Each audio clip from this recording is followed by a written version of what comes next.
Si como yo eres aficionado al tema ufológico y la presencia de extraterrestres en nuestro planeta, seguramente has escuchado sobre los casos de ufología más sonados de nuestros tiempos.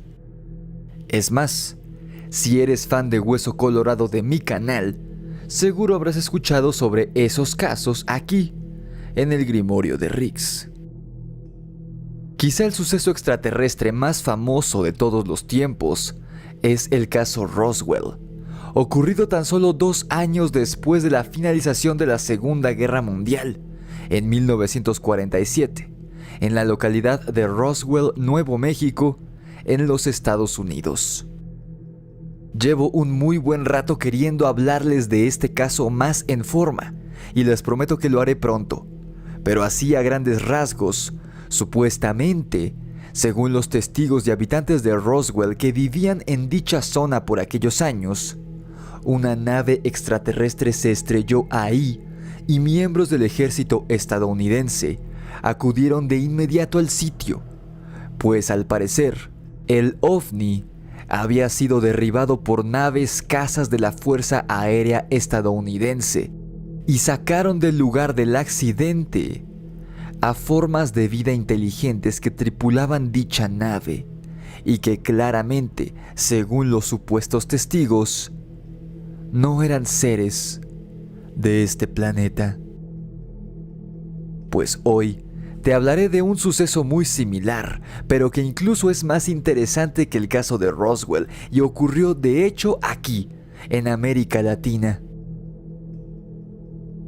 Dicho incidente es conocido a nivel mundial como el Roswell brasileño, pues la anomalía ocurrió precisamente ahí, en Brasil. Y digo que este caso brasileño es más interesante que el de Roswell, porque apenas ocurrió en 1996, 50 años después del caso Roswell, por lo que el lugar en donde ocurrió estaba mucho más poblado y hubo un pueblo entero en Brasil que fue testigo de estos acontecimientos y que al día de hoy siguen vivos en su mayoría, por lo que la historia aún vive en esta localidad, como un silencioso monstruo que acecha en cada rincón del poblado, recordándoles a los habitantes del mismo que vivieron este evento que no estamos solos en el universo. Y es que, a diferencia del caso Roswell, los habitantes de Varginha, en Brasil, no solo vieron una nave extraterrestre estrellarse en su poblado, sino que los seres que tripulaban dicha nave sobrevivieron al impacto y deambularon por el poblado durante un par de días en busca de ayuda, aparentemente. Por desgracia, quienes intervinieron fue el gobierno brasileño en colaboración con el gobierno yanqui. Y estos últimos, al parecer, se encargaron de sepultar el caso durante décadas.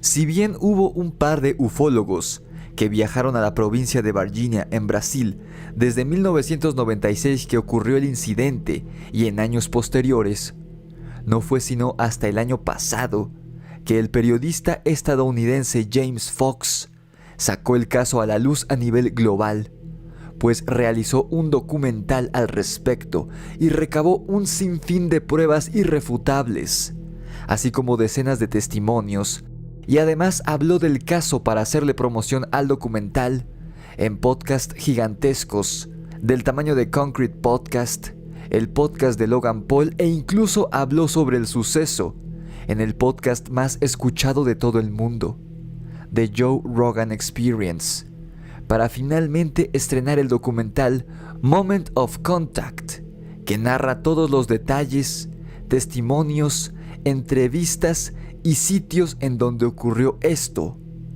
hace 27 años. James Fox, a diferencia de muchos otros ufólogos y vendehumos estrafalarios, no afirma haber sido contactado ni narra cuentos chinos sobre extraterrestres. De hecho, James Fox no es un ufólogo, sino un periodista que desde finales de los años 80 se ha dedicado a investigar el fenómeno ovni de manera seria y ha sacado diversos documentales al respecto, todos con un tinte serio y 100% objetivo, como todo periodista debería hacer, a diferencia de lo que hace Alienígenas Ancestrales o Jaime Maussan, que al igual que mi canal, simplemente entretenemos a las audiencias, no somos periodistas. Fox ha contado su historia varias veces y afirma que él era totalmente escéptico del fenómeno ovni durante su juventud, pero a poco le fueron convenciendo personas de renombre que, en efecto, a veces ocurren cosas extrañas en el cielo. El mismo Fox afirma que alrededor del 90% de supuestos avistamientos de ovnis pueden ser explicados bajo maneras totalmente racionales y terrestres. Desde fenómenos meteorológicos hasta aviones experimentales o satélites, de cuya existencia la población general desconoce y piensa que se trata de una nave extraterrestre. Sin embargo, alrededor de un 10% de estos objetos observados en el cielo, según Fox, no pertenecen a este planeta y no pueden ser clasificados bajo una explicación común y corriente. Incluso, el gobierno de los Estados Unidos confirmó esto hace un año exactamente en el Congreso, hablando del tema abiertamente y al público, por primera vez en la historia de todo el mundo. Por lo mismo que James Fox es un periodista por demás serio, jamás se ha atrevido a cruzar la línea en su trabajo y hablar sobre avistamientos o apariciones de entidades biológicas de tipo extraterrestre, y se había limitado únicamente a investigar y a hablar sobre las extrañas aeronaves avistadas en todo el mundo que parecieran no provenir de este planeta. Y de hecho, él contó en el podcast Concrete que para él, el caso de Varginha era total y absolutamente falso, por lo que se negó a investigarlo durante 13 años. Pero en un viaje que hizo a Brasil en el 2014, mientras promocionaba su documental más conocido y aclamado, The Phenomenon, habló con ciertas personas de este país que lo hicieron darse cuenta de que el dichoso suceso de Varginha no era ningún cuento de ciencia ficción como él había creído durante décadas, sino una historia de la vida real, por más bizarra que ésta sonara. Y lo mejor de todo era que al ser un caso relativamente reciente, podía contar con la mayoría de testigos que habían vivido los sucesos, pues estos seguían vivos y en perfecto estado de salud, e incluso seguían viviendo en la misma zona donde ocurrió el suceso en 1996. Bueno, casi todos los personajes de esta historia real. Así que, si James lograba convencerlos a todos de que dieran su testimonio ante su cámara, tendría la posibilidad de sacar a la luz el encuentro extraterrestre más impresionante y revelador de los últimos años, el cual demostraría no solo que hay seres de otros planetas que nos visitan, sino que además sí hay una o varias entidades gubernamentales intentando encubrir estos sucesos y evitando que salgan a la luz. Aunque James Fox narra que perdió al New York Times como uno de los inversores en su película, dice que valió la pena, pues si había algún caso que valía la pena hablar por primera vez sobre encuentros con entidades extraterrestres vivientes y biológicas, arriesgando su carrera de 30 años, era precisamente el incidente de Varginha, pues después de su investigación, él estaba totalmente convencido de que este caso, en efecto, ocurrió. A continuación, te haré una cronología detallada de este caso, basándome en la exhaustiva investigación de casi 10 años que James Fox realizó.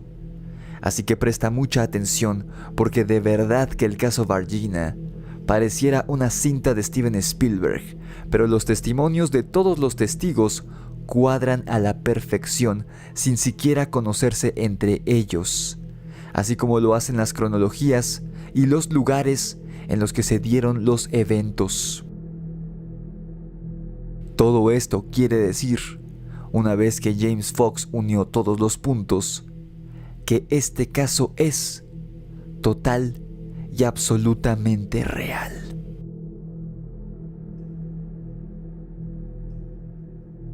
Todo inició entre las últimas horas del 12 de enero y las primeras horas del 13 de enero de 1996. Nuestro primer testigo relevante, quien fue localizado y entrevistado por Fox para el documental, es Carlos de Sousa, quien por aquel entonces era un piloto de pequeños aviones, muy comunes en zonas rurales, para realizar cortos vuelos a localidades cercanas o para fumigar plantíos. Carlos conducía por la carretera que conectaba Sao Paulo con Minas Gerais, estado del cual forma parte la localidad de Varginha, el escenario de nuestra historia de hoy. Eran alrededor de las 5:30 de la mañana cuando Carlos, por el parabrisas de su auto, vio en el cielo aún oscuro una extraña nave de forma tubular, con luces por todo su fuselaje. Con forma de cigarro, la describiría Carlos de Sousa a James Fox. Recordemos que Carlos era piloto, por lo que era un experto de la aviación, y aquello que estaba viendo en el cielo no era ninguna nave creada por el hombre que él conociera. Dicha aeronave, de hecho, no tenía alas, ni hélice, ni motor. Es más, a simple vista, ni siquiera parecía tener una cabina. Tan solo era un enorme tubo con luces en el cielo. Pero la extraña forma del objeto no fue lo único que llamó la atención de Carlos, sino que parecía estar en problemas.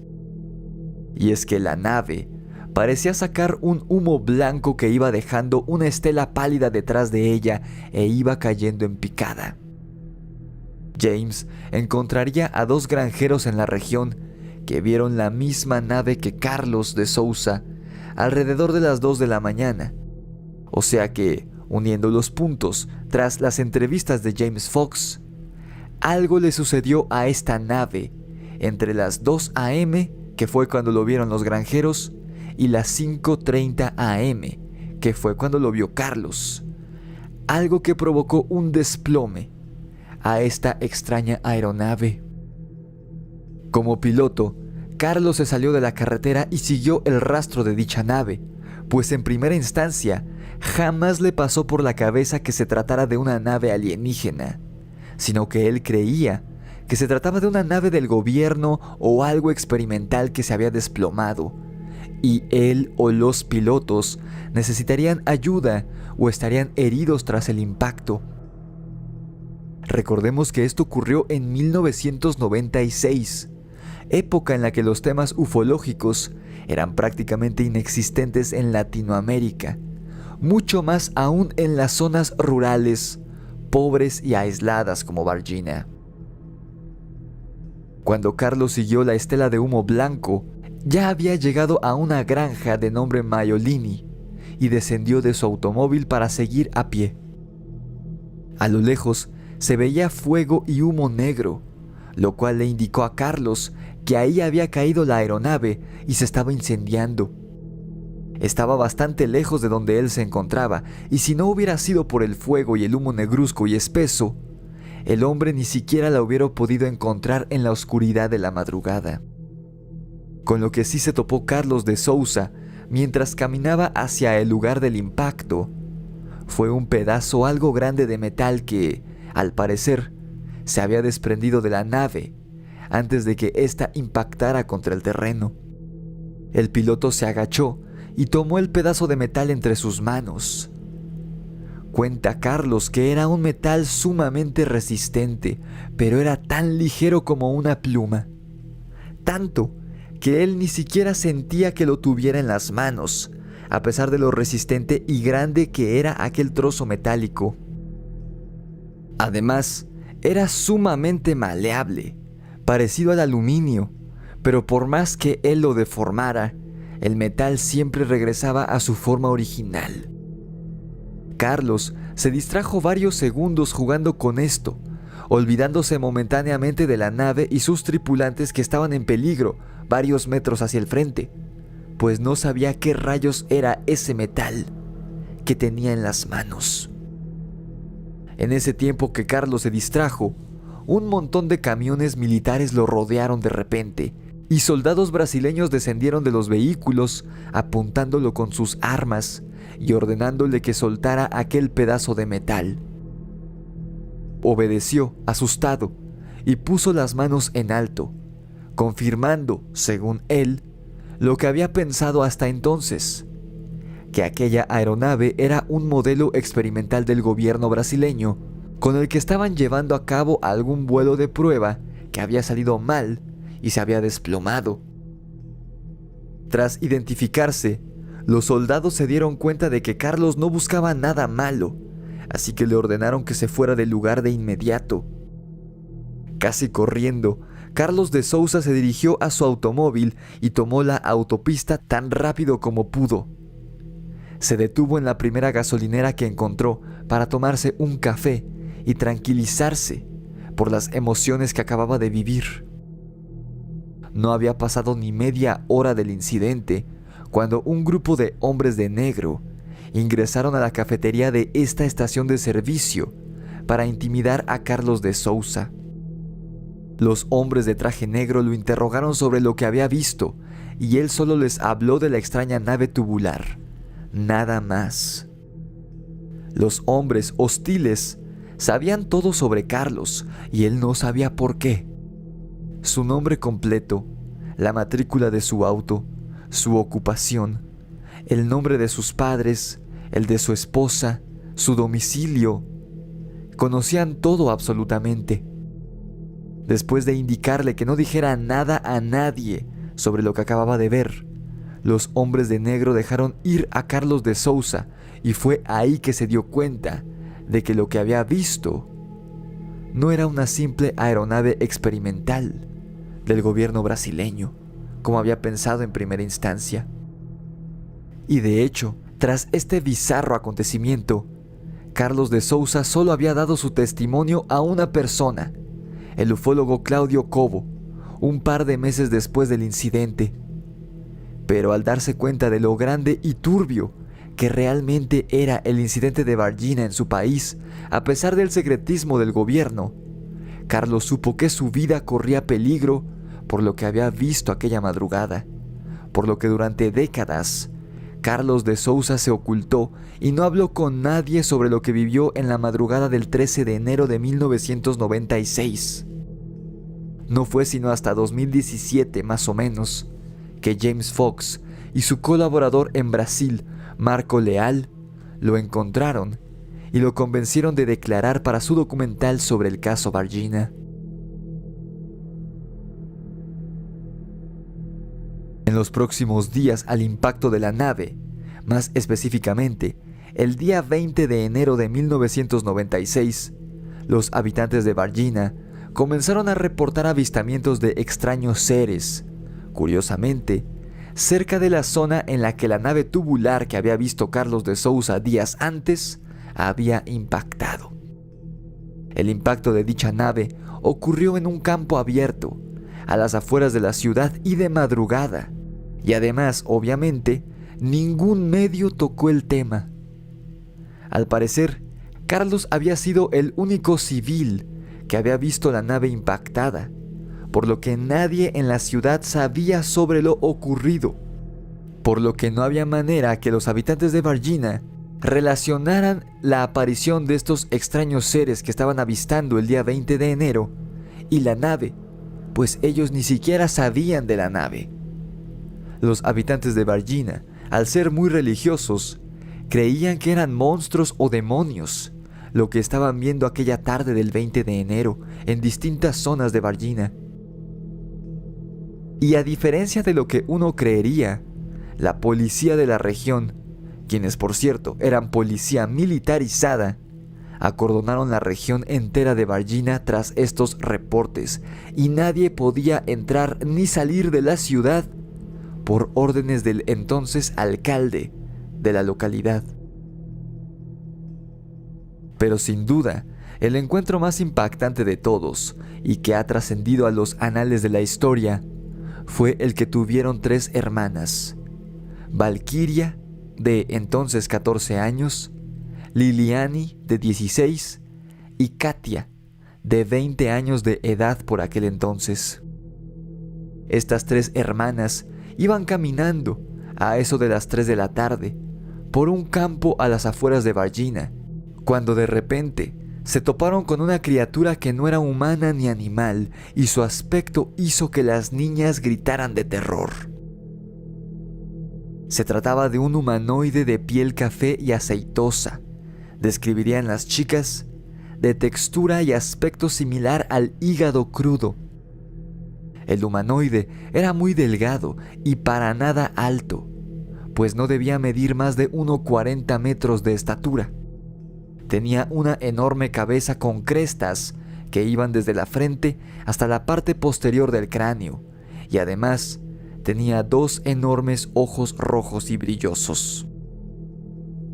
El ser estaba acuclillado, recargado en un muro de concreto, y las chicas lo vieron de perfil en un primer momento, pero al escuchar sus gritos de pánico, el ser giró su cabeza y volteó a verlas, haciendo contacto visual con las 3 chicas.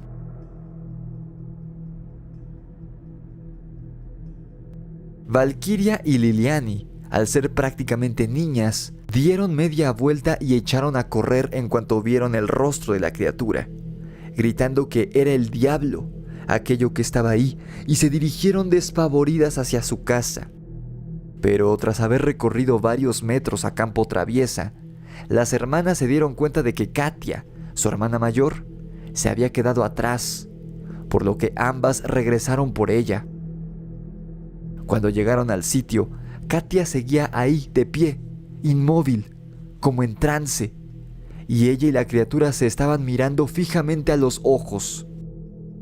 Sus 2 hermanas tiraron de Katia y prácticamente la arrastraron hasta su casa, lo más rápido que les fue posible, dejando atrás al extraño ser humanoide que no lucía intimidante ni aterrador en lo absoluto, sino aterrado, débil, y parecía suplicar por ayuda con su triste mirada.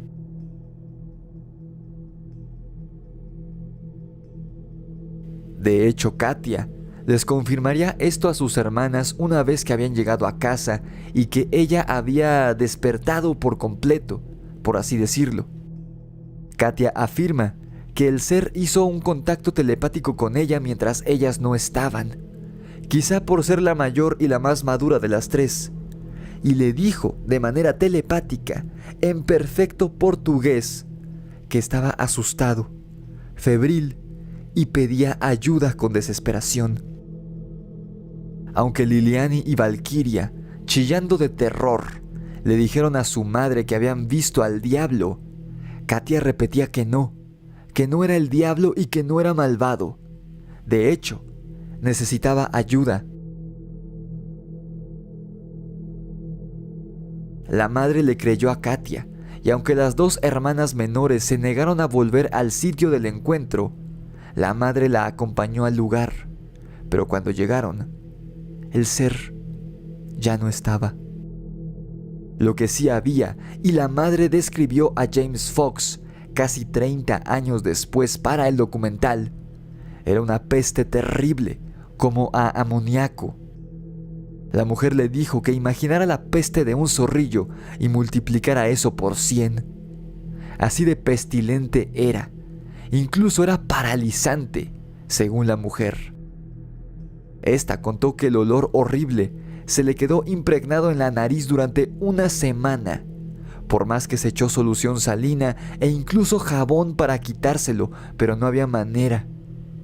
La pestilencia se había impregnado en sus fosas nasales y ahí se quedó durante cerca de una semana entera. Y además de la peste, lo que Katia y su madre hallaron fue una huella.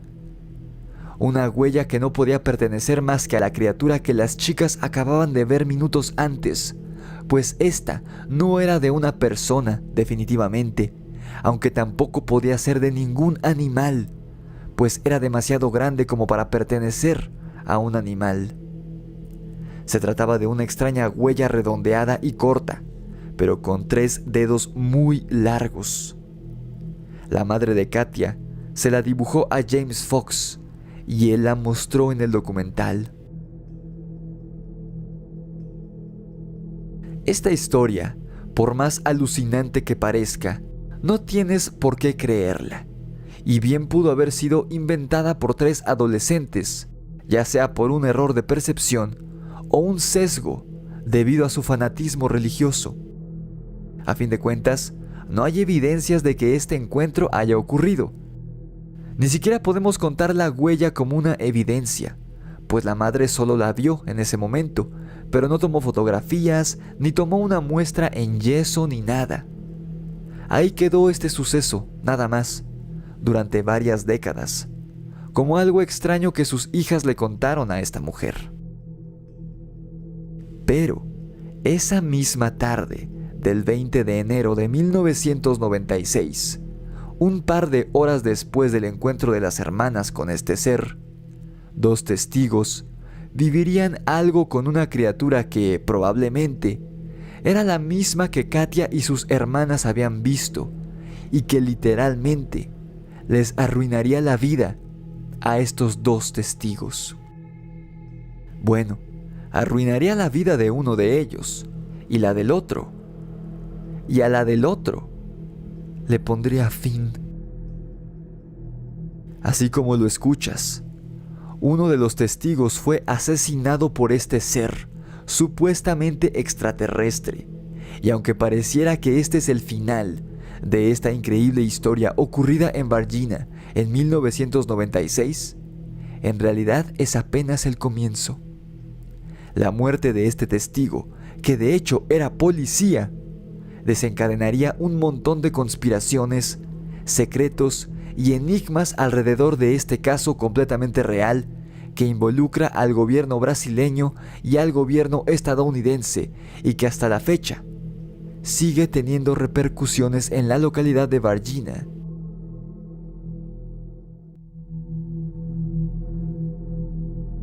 Muy bien, veo que quedaste enganchado con el episodio que subí hace un par de días sobre el impactante caso de Varginha, en el que al parecer, tras una década de investigación y entrevistar a una infinidad de testigos, el periodista estadounidense James Fox afirma que una nave de origen extraterrestre se estrelló en esta pequeña localidad brasileña y uno o varios de sus tripulantes sobrevivieron al impacto, huyeron de la nave estrellada y fueron avistados por los habitantes de Varginha en los días posteriores al accidente.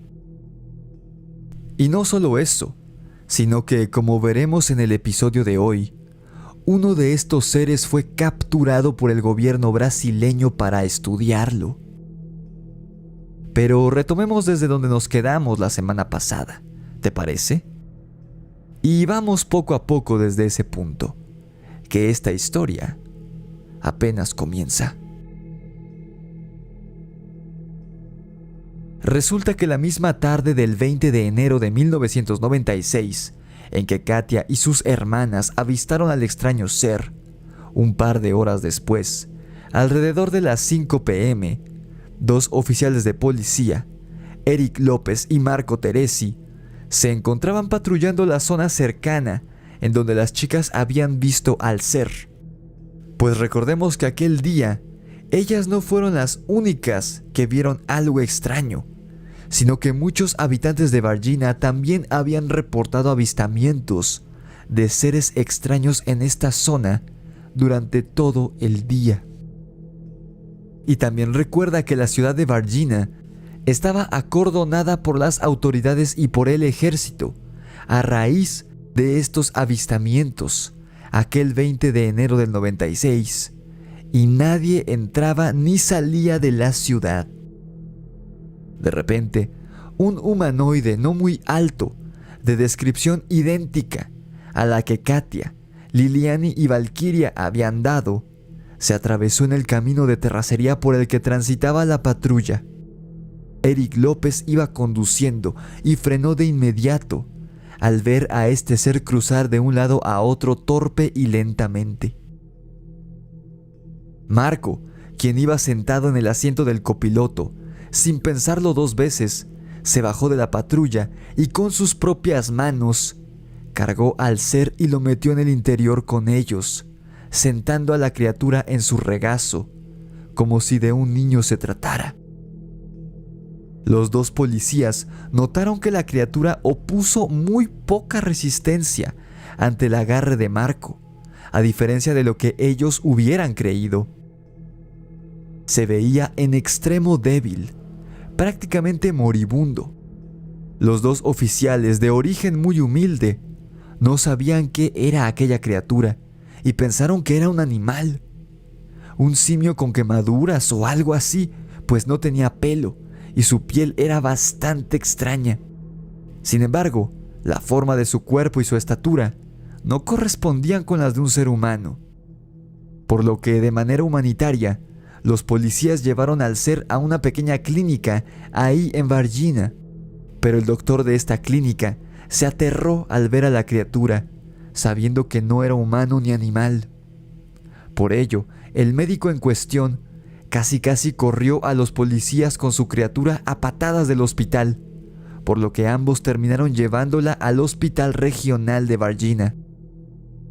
Ahí sí aceptaron a la criatura, a regañadientes, pero no tenían ni idea de qué era aquella monstruosidad moribunda. Obviamente, el ser estaba prácticamente en secreto en este hospital, pues ninguno de los doctores ni las enfermeras sabían qué rayos era, o siquiera si era salubre tenerlo ahí con el resto de los pacientes. Sin embargo, varios miembros del personal sí lo vieron y lo atendieron, de hecho, intentando salvarle la vida. Y James Fox pudo localizar a algunos de estos médicos y entrevistarlos, con el fin de obtener las piezas faltantes del rompecabezas y poder así seguir armando la cronología de este caso, ocurrido entre las últimas 2 semanas de enero del año 1996. Resulta que, en secreto, o al menos eso creían los médicos en aquel entonces, la criatura permaneció en el hospital regional no más de un par de días, pero murió ahí, en la camilla en donde lo tenían. De alguna manera, los militares brasileños se enteraron de que ahí tenían a una extraña criatura y sin hacer preguntas ni pedir permiso, llegaron un día y se llevaron el cuerpo de la criatura. Pero no es lo que estás pensando. Los militares no se llevaron el cuerpo del ser, ante la mirada de todo el personal del hospital, por cierto, para enterrarlo y ocultar su existencia, sino que del hospital regional, en donde al parecer murió el ser, los militares se lo llevaron al Hospital Humanitas, un hospital civil cerca de ahí, para que le sacaran rayos X. Hay muchísimos testigos que solían trabajar en este Hospital Humanitas en el 96, que cotejaron esta historia a James Fox, pero sin duda, el más importante de todos fue el mismo operador de los rayos X, quien sacó las radiografías de la criatura hace 27 años, a quien James pudo encontrar y hacerlo narrar su testimonio ante las cámaras, pues en todas esas décadas no había querido hacerlo por miedo a quedar como un lunático, o peor aún, por las represalias que el gobierno de su país podría tomar contra él si decía algo.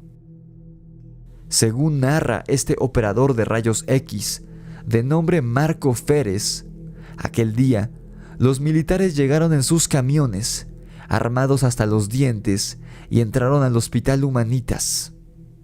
El soldado que iba al frente del grupo, quien parecía estar a cargo, llevaba algo, en una bolsa negra para cadáveres. Lo que fuera que iba ahí dentro debía ser una forma de vida, obviamente, pero Marco Feres dedujo que debía ser o un animal o un niño, pues sobraba un muy buen pedazo de la bolsa de cadáveres. Pero ¿por qué tanto revuelo con los militares por un animal muerto o un niño?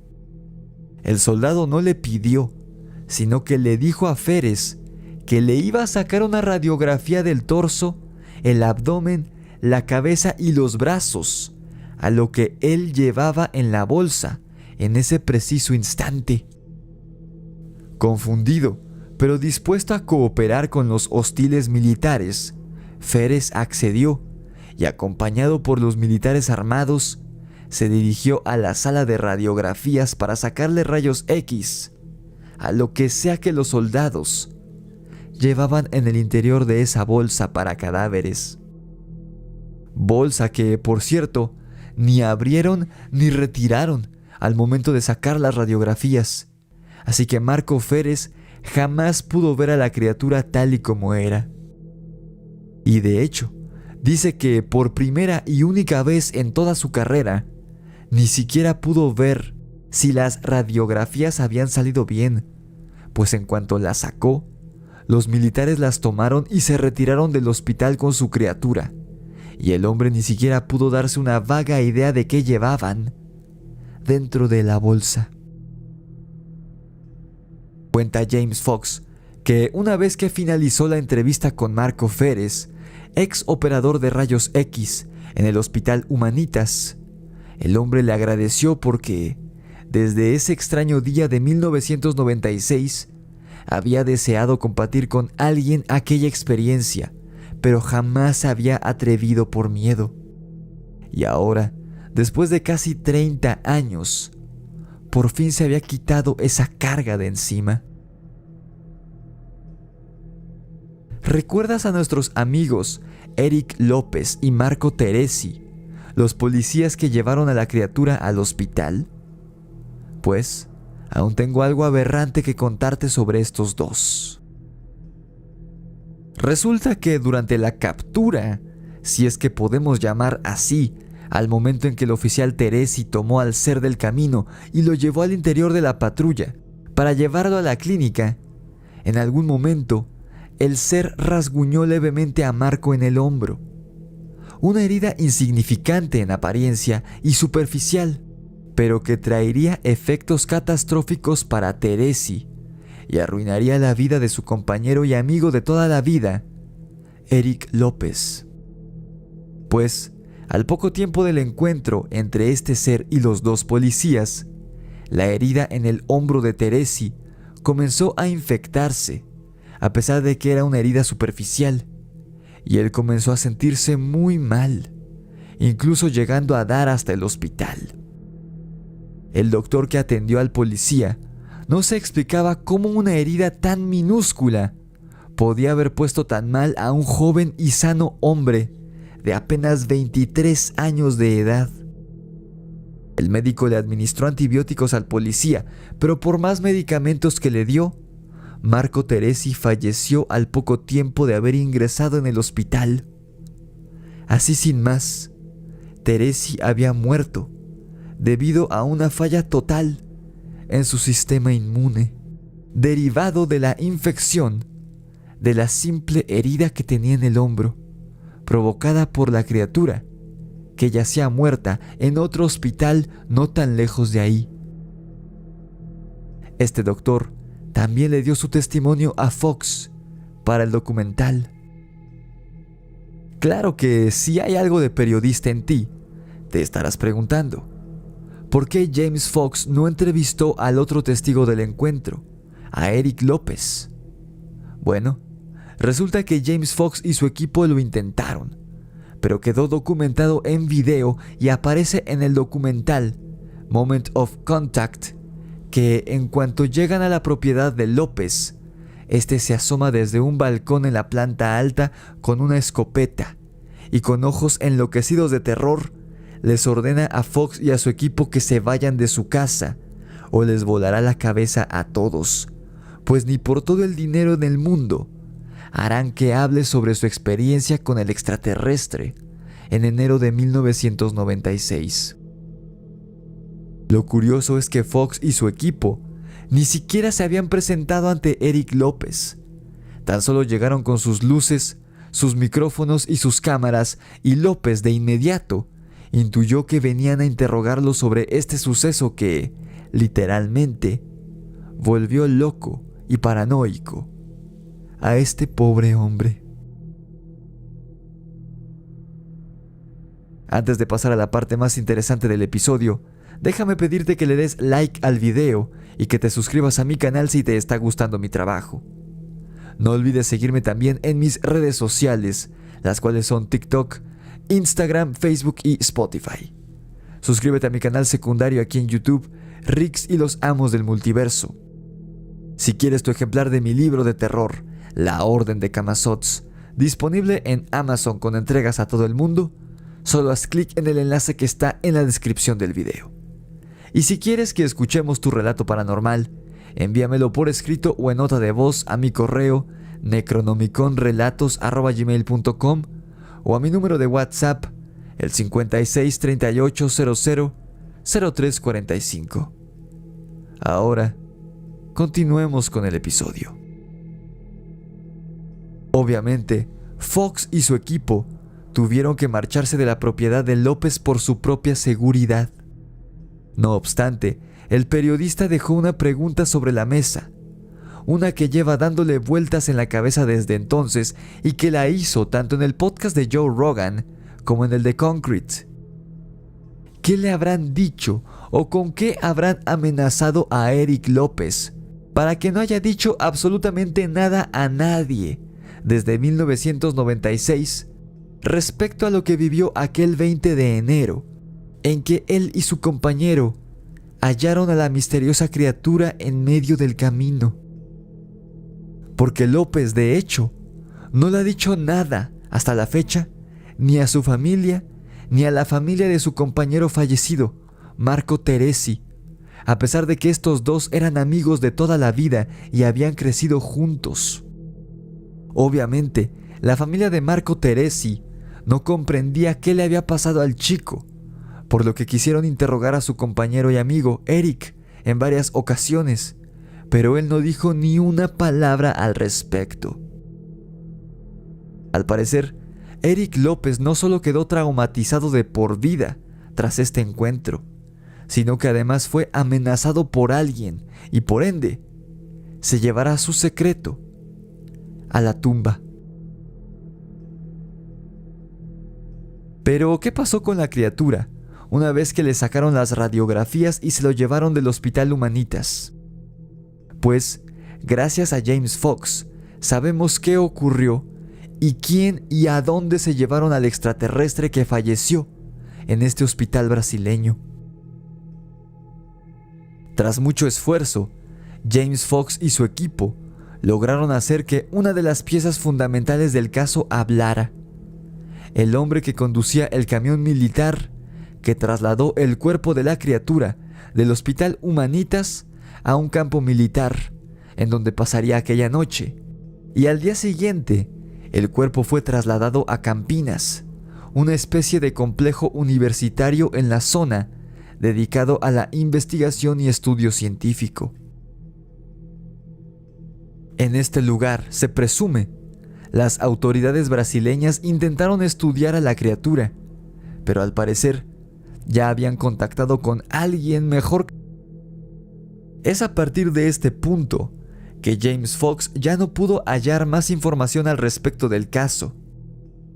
It got cold, como dice Fox, lo que quiere decir que el caso quedó perdido en la nada a partir de este punto en la cronología en que los soldados estadounidenses se llevan el cuerpo a su país.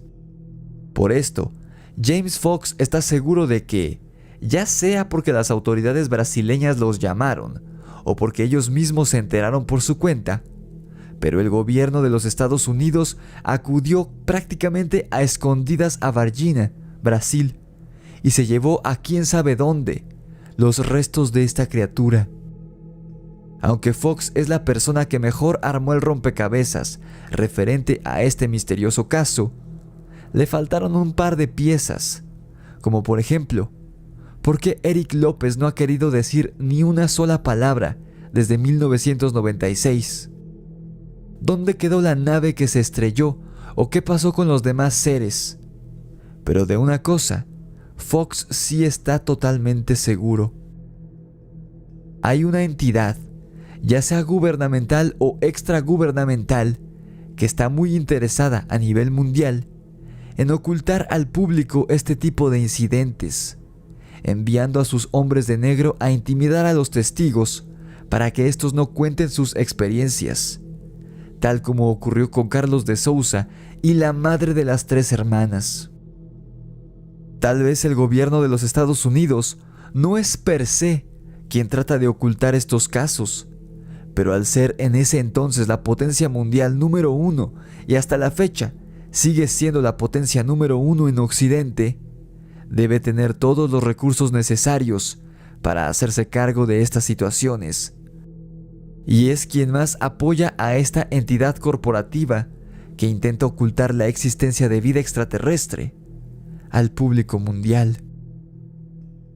Y de hecho, en tantas décadas que este hombre lleva investigando, ha recopilado varios testimonios de gente poderosa y famosa, incluso exmiembros de la CIA, que le han dado gran cantidad de información totalmente veraz y creíble, por lo que este episodio no será la última ocasión en la que yo cite a James Fox.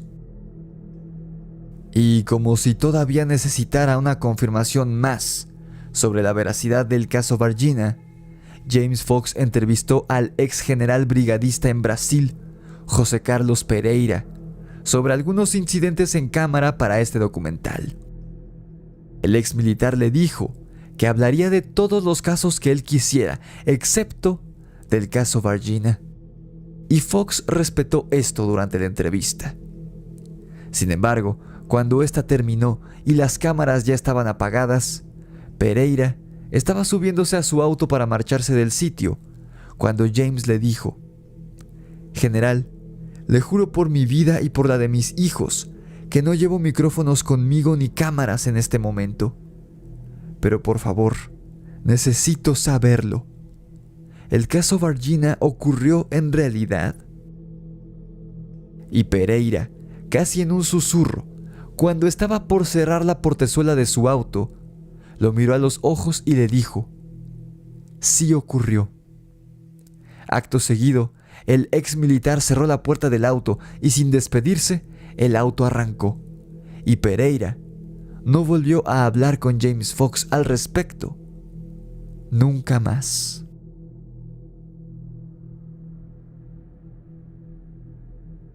¿Tú qué piensas? ¿Crees en la veracidad del caso Varginha? Comenta tu opinión abajo en la caja de comentarios. No olvides dejar tu like y compartir este episodio con todos tus conocidos amantes del terror y del misterio. Suscríbete a mi canal si aún no lo has hecho y activa la campana de notificaciones para que YouTube te avise cada vez que subo un nuevo video. Sígueme en TikTok, Instagram, Facebook y Spotify y suscríbete a mi canal secundario en YouTube, Rix y los Amos del Multiverso. Si quieres tu ejemplar de mi libro de terror, La Orden de Camazotz, disponible en Amazon, el link está en la descripción del video. Y si quieres que escuchemos tu experiencia paranormal aquí en el canal, envíamela por escrito o nota de voz a mi correo necronomiconrelatos@gmail.com o a mi número de WhatsApp, el 56 38 00 03 45. Esto fue El Grimorio de Rix y el caso Varginha en Brasil. Nos vemos en la oscuridad.